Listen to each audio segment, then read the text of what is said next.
Hey everyone, welcome to easy biology. So students, आज हम पढ़ने वाले हैं अबाउट द डीएनए। ओके, तो देखिए सबसे पहले डीएनए है, उसकी फुल फॉर्म क्या होती है। डीएनए है वो होता क्या है, डीएनए होता है deoxyribo nucleic acid.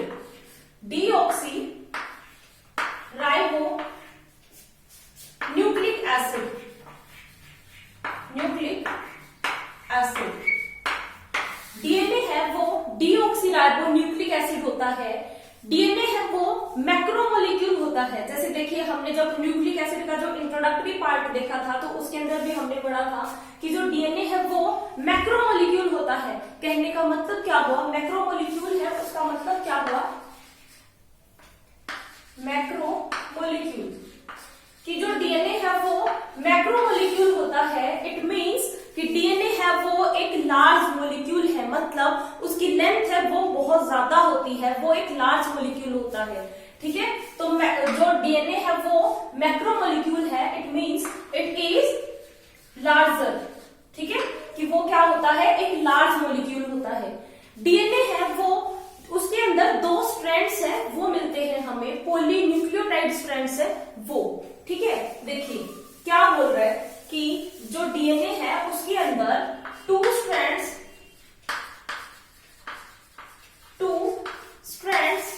Of polynucleotide.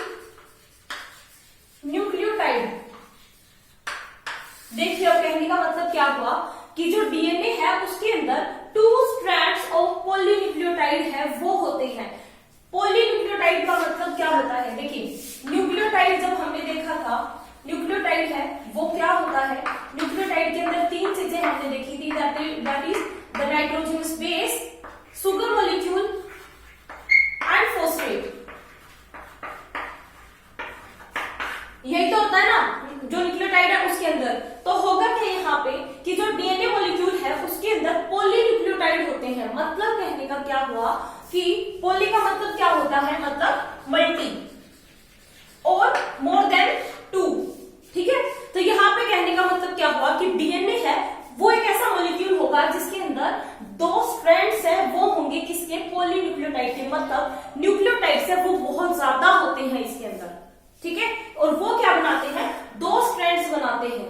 ठीक है, दो स्ट्रैंड्स का मतलब क्या हुआ कि जो डीएनए है उसके अंदर ये जो पॉलीन्यूक्लियोटाइड्स है वो हेलिक्स की फॉर्म में होते हैं, मतलब एक दूसरे के अराउंड वो कोइल करके रखते हैं। ठीक है, तो इसीलिए तो हम डीएनए को क्या बोलते हैं कि डीएनए है वो क्या होता है, डबल हेलिकल होता है। मतलब डीएनए की जो स्ट्रक्चर होती है वो डबल हेलिक्स होती है। ठीक है, तो ये जो पॉलीन्यूक्लियोटाइड्स है वो बनाते हैं डबल हेलिक्स स्ट्रक्चर है वो, डबल हेलिक्स। ठीक है, कि जो डीएनए है वो क्या होता है, डबल हेलिक्स होता है। ठीक है, अब देखिए अगर हम इसका जो है एक नॉर्मल सा अगर हम डायग्राम देखें इसका, तो होगा क्या कि जो डीएनए मॉलिक्यूल्स है वो कैसे एक दूसरे के साथ में अरेंज होते हैं, कुछ इस तरीके का हमें डीएनए है वो दिखाई देता है। ठीक है, इसमें क्या होता है, प्राइम्स होते हैं 3 प्राइम और 5 प्राइम, 5 प्राइम 3 प्राइम। ठीक है, होता क्या है, ये जो दो स्ट्रैंड्स हैं, स्ट्रैंड किसको बोल रहे हैं, ये जो होते हैं हमारे पास, ये दो स्ट्रैंड्स होते हैं और ये दो स्ट्रैंड है वो किससे बने हुए हैं, पॉलीन्यूक्लियोटाइड से। मतलब बहुत सारे न्यूक्लियोटाइड हैं वो इन स्ट्रैंड्स के अंदर होते हैं। ठीक है, उनके अंदर बॉन्डिंग होने की वजह से ही यहाँ पे क्या होता है, डीएनए की ऐसी स्ट्रक्चर बनती है। ठीक है, और ये क्या होते हैं, एक दूसरे के अराउंड क्या है, ये कोइल है एक दूसरे के अराउंड। मतलब एक दूसरे के अराउंड इन्होंने क्या कर रखा है, कोइलिंग कर रखी है, घूम रखे हैं एक दूसरे के साथ में। ठीक है, तो जिसकी वजह से क्या बनाते हैं, डबल हेलिक्स बनाते हैं। ठीक है, तो डीएनए है उसकी स्ट्रक्चर कैसी होती है, डबल हेलिक्स। ठीक है, डीएनए है वो कैसा होता है, डबल हेलिक्स होता है। डीएनए के अंदर पॉलीन्यूक्लियोटाइड्स है। अब देखिए यहाँ पे होता क्या है कि न्यूक्लियोटाइड के अंदर हमने देखा कि नाइट्रोजनस बेस है वो होते हैं सुगर मॉलिक्यूल एंड फॉस्फेट। ठीक है, तो यहाँ पे सुगर मॉलिक्यूल एंड जो फॉस्फेट है वो, सुगर मॉलिक्यूल एंड जो फॉस्फेट होता है दोनों क्या करते हैं, backbone of the DNA strand है वो बनाते हैं। ठीक है, तो ये क्या बनाते हैं, बैकबोन बनाते हैं।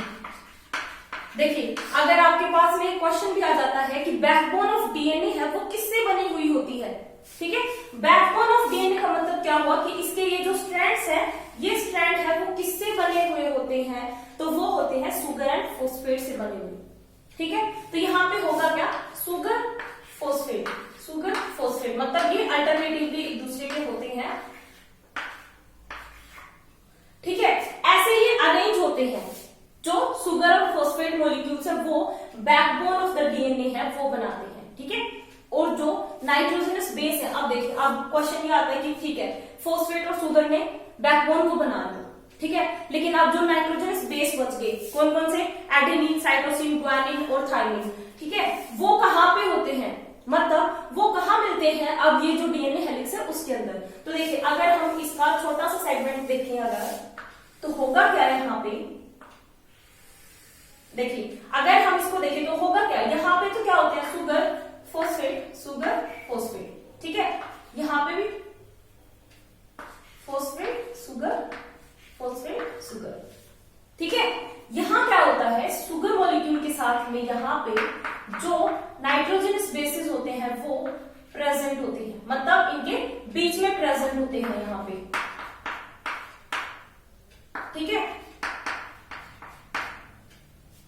आया समझ कि जो नाइट्रोजनस बेस है वो बीच में प्रेजेंट होते हैं, जो सुगर के साथ में बॉन्डेड होते हैं, और जो बैकबोन है वो सुगर और फोस्फेट से बनी हुई होती है, ठीक है।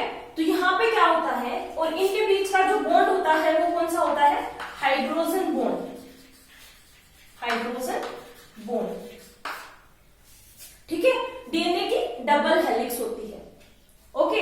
अब देखिए जो डीएनए है वो हमें कहाँ कहाँ मिलता है, डीएनए है वो कहाँ देखने को मिलता है, जो डीएनए होता है वो मेनली कहाँ प्रेजेंट होता है, ये मेनली प्रेजेंट इनटू न्यूक्लियस, ठीक है। जो डीएनए होता है वो मेनली कहाँ प्रेजेंट होता है, न्यूक्लियस के अंदर, but the small amount of DNA है वो कहाँ मिलेगी, और हमें स्मॉल अमाउंट ऑफ डीएनए है वो और कहाँ देखने को मिलती है, हमने क्लोरोप्लास्ट और माइटोकॉन्ड्रिया पढ़ा था, तो उसके अंदर हमने देखा था ना कि उनके अंदर भी खुद का डीएनए है वो प्रेजेंट होता है, ठीक है। तो यहाँ पे क्या होगा, स्मॉल अमाउंट ऑफ डीएनए है वो हमें कहाँ मिलती है, माइटोकॉन्ड्रिया के अंदर मिलती है एंड क्लोरोप्लास्ट के अंदर, ठीक है। माइटोकॉन्ड्रिया एंड क्लोरोप्लास्ट के अंदर भी हमें डीएनए की स्मॉल अमाउंट है वो देखने को मिलती है, ठीक है। अब देखिए जो डीएनए है उसको हम डीऑक्सीराइबोस ही क्यों बोलते हैं, डीऑक्सीराइबोन्यूक्लिक एसिड ही क्यों बोलते हैं, मतलब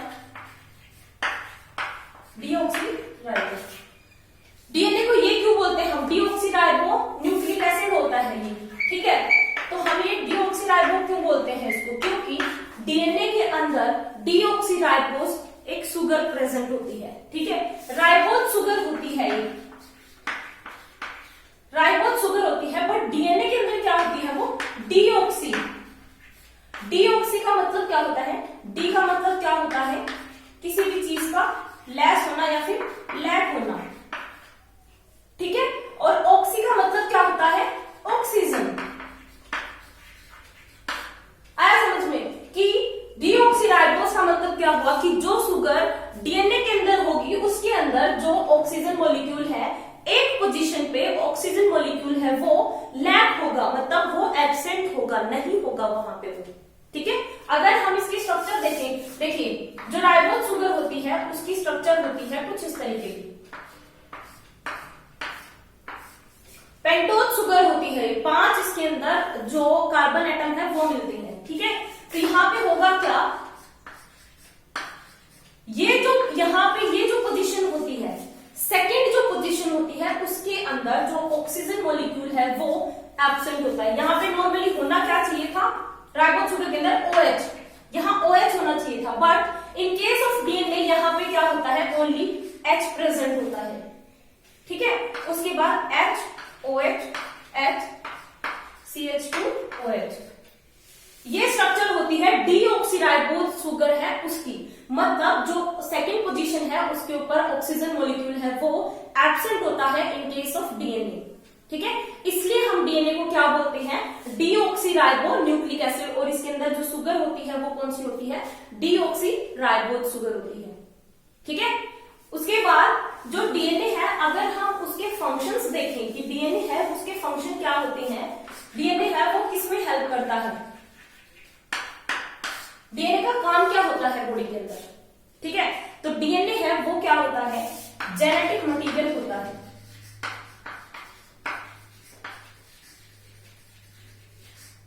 डीएनए है वो जेनेटिक मटेरियल होता है। कहने का मतलब क्या हुआ? डीएनए है वो ट्रांसफर होता है one generation to other generation और नेक्स्ट जनरेशन। ठीक है, डीएनए है वो ट्रांसफर होता है एक जनरेशन से दूसरी जनरेशन, मतलब कि पेरेंट से वो किसके अंदर ट्रांसफर होगा? चाइल्ड के अंदर। ठीक है, मान लीजिए अगर हम जेनेटिक मटेरियल है उसको समझने के लिए अगर हम एक कॉमन सा एग्जांपल लें, तो मान लीजिए क्या है कि यहां पे हमारे पास है दो लेडी है हमारे पास, और यहाँ पे एक है वो चाइल्ड है, वन चाइल्ड। ठीक है, दो औरत है हमारे पास और एक है वो बच्चा है। ठीक है, दोनों होते हैं, नंबर 1 और नंबर 2 दे देते हैं हम दोनों औरतों को, 1 और 2। ठीक है, इनके पास है यहाँ पे एक चाइल्ड। फर्स्ट औरत है वो बोल रही है कि ये मेरा बच्चा है। सेकंड औरत है वो भी इसके लिए जो है आर्ग्यू कर रही है कि ये मेरा बच्चा है। ठीक है, दोनों में से अब दोनों सेम चाइल्ड के लिए बोल रही हैं कि ये मेरा बच्चा है, ये मेरा बच्चा है।